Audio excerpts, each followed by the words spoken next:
Bismillahirrahmanirrahim. Assalamualaikum warahmatullahi wabarakatuh. Kembali lagi di channel Pena Pencari Hikmah. Kali ini kita akan bahas kisah sahabat Nabi yang pernah berjumpa Dajjal.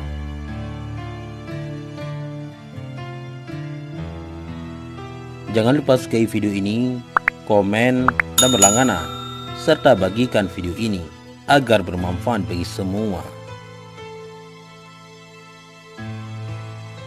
Fatimah ibnu Qais meriwayatkan, dalam suatu kesempatan, usai menunaikan salat berjamaah, Rasulullah Shallallahu Alaihi Wasallam naik mimbar seraya tertawa kecil. Terdengar dari kedua bibirnya ucapan kepada semua yang baru saja menunaikan salat, tetaplah berada di tempat. Setelah semua sahabat duduk tenang, beliau kemudian mengawali pembicaraannya. Apakah kalian tahu mengapa aku kumpulkan kalian? Mereka menjawab, Allah dan Rasulnya tentu lebih mengetahui. Beliau kemudian melanjutkan, demi Allah, aku tidak mengumpulkan kalian untuk sebuah kabar yang menyenangkan atau yang menakutkan. Namun, aku kumpulkan kalian karena Tamim Ad-Dari, yang dulunya adalah seorang Nasrani. Kemudian ia datang berbaiat dan masuk Islam. Selain itu, ia juga menyampaikan sebuah cerita yang sesuai dengan apa yang ingin aku ceritakan tentang Dajjal. Sahabat Pena Pencari Hikmah, sekedar informasi tambahan, Tamim Ad-Dari adalah seorang warga Nasrani Palestina yang pernah berjumpa Dajjal dalam salah satu perjalanannya ke Jazirah Arab. Sepulangnya ke rumah, Tamim Ad-Dari berhijrah ke Madinah dan masuk Islam. Setelah berada di Madinah, ia menceritakan kejadian yang dialaminya kepada Rasulullah Shallallahu Alaihi Wasallam. Mendapat kabar tersebut, beliau lantas mengumpulkan para sahabat dan menyampaikannya kepada mereka. Dengan demikian, tak perlu diragukan lagi bahwa kisah ini benar dan sahih. Jika tidak, tentu beliau tidak akan menyampaikannya kepada para sahabatnya, sebab Allah pun tidak ridha jika Rasulnya menyebarkan berita bohong. Di samping itu, tidak ada celah sedikit pun bagi Tamim Ad-Dari untuk berbohong di hadapan Rasulullah Shallallahu Alaihi Wasallam. Rasulullah Shallallahu Alaihi Wasallam meneruskan kisahnya. Tamim bercerita bahwa pada suatu ketika dirinya menaiki kapal laut bersama 30 orang dari kabilah Lakham dan Juzam. Selama 1 bulan lamanya, mereka terombang-ambing di atas gelombang lautan, sampai akhirnya mereka berlabuh di sebuah pulau yang ada di tengah lautan menjelang matahari terbenam. Mereka duduk tak jauh dari kapal. Beberapa waktu kemudian, mereka masuk ke dalam pulau dan menjumpai sebuah hewan yang berbulu lebat. Saking lebat bulunya hewan tersebut, mereka tidak tahu mana kubul dan mana duburnya. Mereka kemudian memberanikan diri berkata kepada hewan tadi, "Celakalah, hewan apa engkau?" Anehnya, hewan itu bisa menjawab, "Aku adalah Al-Jassasa." Mereka kembali bertanya, "Apa itu hewan Al-Jassasa?" Si hewan berkata, "Wahai kaum, pergilah kalian kepada seorang laki-laki yang berada di sebuah gereja, sebab ia sangat merindukan kabar kalian." Seperti yang dikisahkan Rasulullah, Tamim menuturkan, setelah hewan tersebut menyebutkan seorang laki-laki kepada kami menjadi takut. Jangan-jangan hewan itu adalah setan. Meski demikian, kami penasaran dan segera pergi menuju gereja yang ditunjukkan hewan tadi. Begitu sampai, ternyata benar di dalam gereja sudah ada sosok manusia terbesar sejauh yang pernah kami lihat.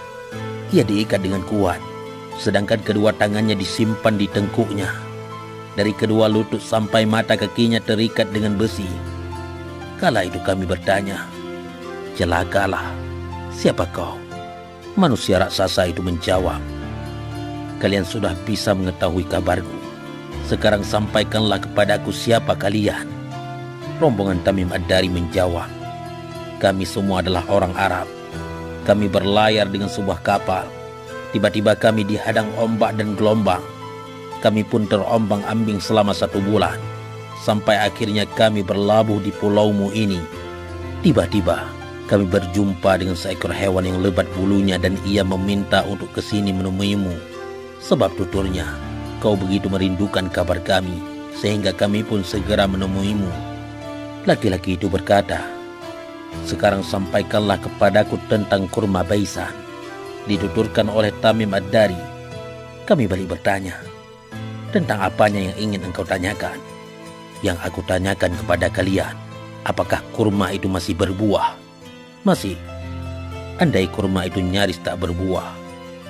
Sekarang sampaikanlah kepadaku tentang Danau At-Tabariyah. Tentang apanya yang ingin engkau tanyakan? Apakah ia masih terisi air? Danau itu masih banyak airnya. Sekiranya air danau itu sudah hampir kering, ucap si laki-laki. Laki-laki itu kembali bertanya, sekarang kabarkanlah kepadaku tentang sumur Zughar. Tentang apanya yang ingin engkau tanyakan? Tanya mereka. Apakah sumur itu masih ada airnya? Apakah warga sekitar masih bercocok tanam dengan air sumur tersebut? Rombongan Tamim Ad-Dari menjawab, masih. Bahkan airnya masih banyak dan para penduduk masih berladang dengan airnya. Laki-laki dalam gereja itu kembali menanyakan pertanyaan lainnya. Lalu kabarkanlah kepadaku tentang Nabi orang-orang Arab. Apa yang telah ia lakukan? Ia lahir di Mekah dan hijrah ke Madinah. Apakah Nabi itu diperangi oleh orang-orang Arab? Betul, jawab kawan-kawan Tamim Ad-Dari. Lalu apa yang ia lakukan terhadap orang-orang Arab? Kawan-kawan Tamim Ad-Dari pun mengabarkan sejelas-jelasnya bahwa sang Nabi telah muncul di tengah masyarakat Arab dan ditaati oleh mereka. Terdengar si laki-laki bertanya lagi, apakah itu sudah terjadi? Benar, tegas mereka. Nabi itu lebih bagus bagi mereka jika mereka menaatinya. Karena itu, ia memberitahu kalian tentangku.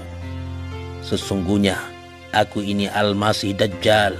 Aku hampir saja diizinkan keluar. Setelah keluar, aku akan berjalan di muka bumi. Tidaklah aku biarkan satu kampung pun kecuali akan aku singgahi dalam 40 hari selain kota Mekah dan Madinah. Keduanya diharamkan kepadaku. Setiap kali aku akan masuk ke dalam keduanya atau masuk ke dalam salah satunya, aku dihadapi satu malaikat dengan pedang terbungkus sarung di tangannya, yang siap dihunuskan untuk menghalangiku. Setiap jalan bukit yang ada di kota itu akan ada malaikat yang menjaganya. Sahabat pena pencari hikmah.